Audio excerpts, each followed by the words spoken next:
Salut YouTube, c'est BLS86 et aujourd'hui on se retrouve pour une nouvelle vidéo de Deck Profile Mermail avec mon invité Rico86.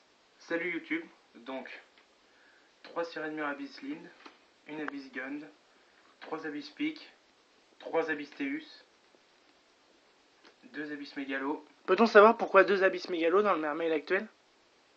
Je joue 2 Abyss Mégalo uniquement parce qu'il y a l'effet de cavalerie et parce que c'est la carte la plus complète à mon avis dans le deck. D'accord. Une Abyss Lade, 3 tireurs de l'Atlantide, 2 infanteries lourdes. Pourquoi 2 infanteries lourdes dans ce deck aussi? Bah, il y a le deck Colonie du Mal qui reste un excellent deck et un de mes pires match tout simplement.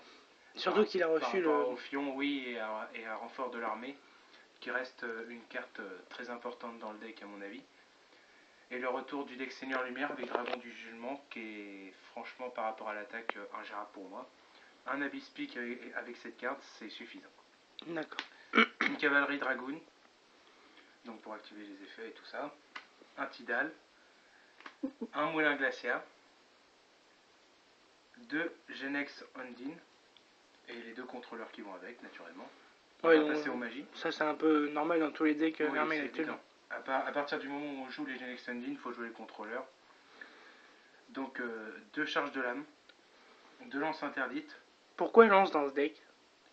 Bah, lance dans ce deck, à mon avis, c'est vraiment une carte assez intéressante.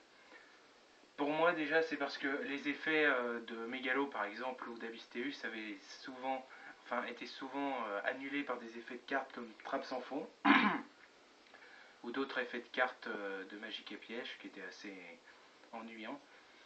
Donc ça a empêché d'activer les combos. Et ensuite, lorsqu'on attaque tout simplement, et qu'un monstre est trop puissant, comme tout à l'heure je l'ai dit avec JD, Dragon du Jugement, le problème c'est qu'il a quand même 600 d'attaque de plus, on peut pas le gérer, on peut pas lancer nos combos à cause de ça, surtout à cause de son attaque par rapport à l'attaque, donc on peut pas faire OTK.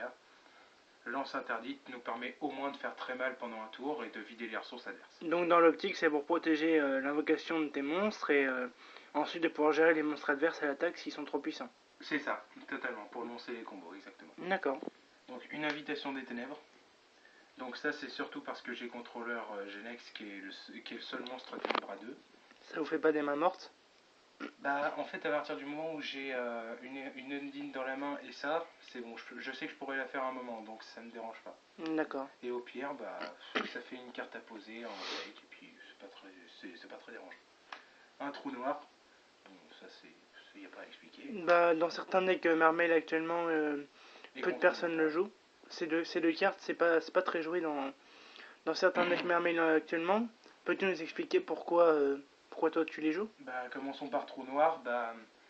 Beaucoup de decks, comme j'ai cité tout à l'heure, le deck Dragon du Jugement, avec Dragon du Jugement, pardon. C'est des cartes que je peux pas gérer à l'attaque et difficilement avec ma Magique et Piège, donc du coup je suis obligé de rentrer des cartes comme celle-ci ou comme le contrôle mental qui me permettent de gérer ces 10 monstres.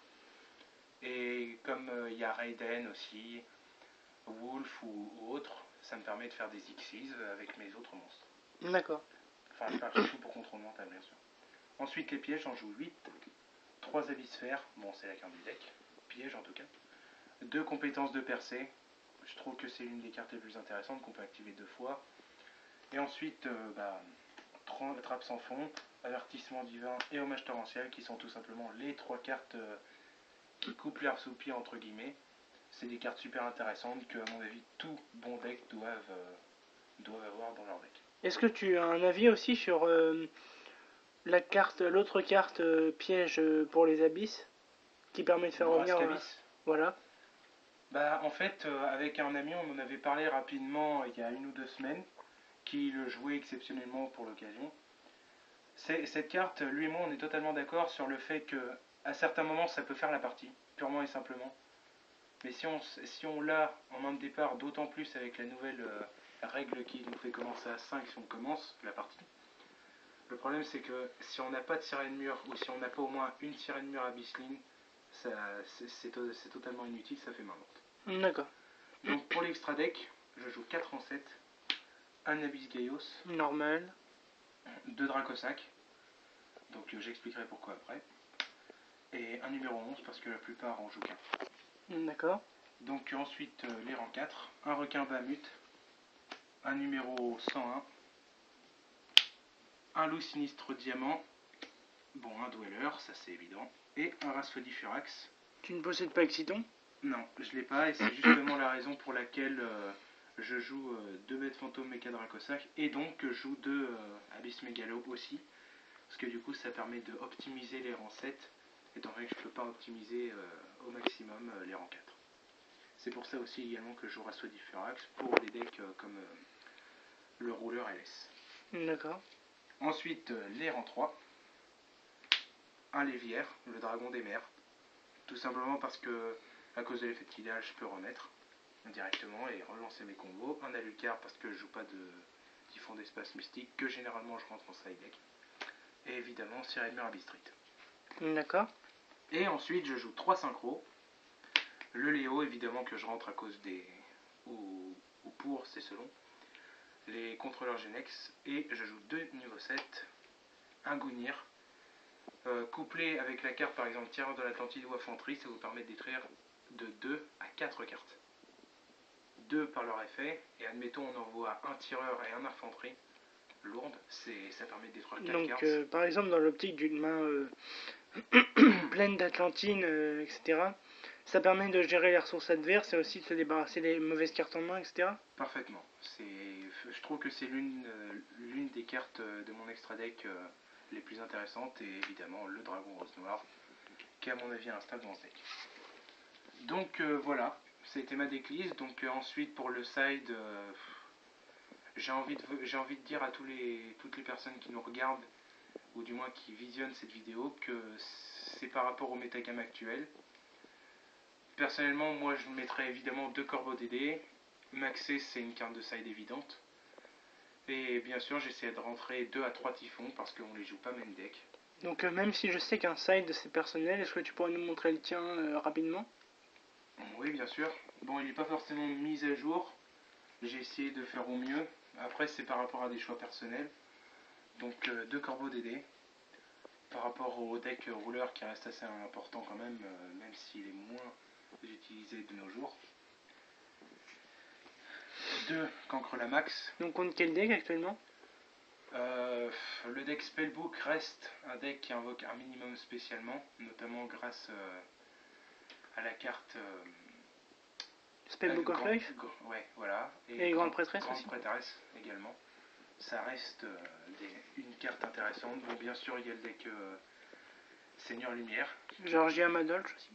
Madolch, surtout parce que Georgia, dès qu'il va voir ça, le joueur du Georgia va pouvoir s'arrêter, lui. Un joueur de Madolch, il pourra s'arrêter, mais ça va être compliqué. D'accord.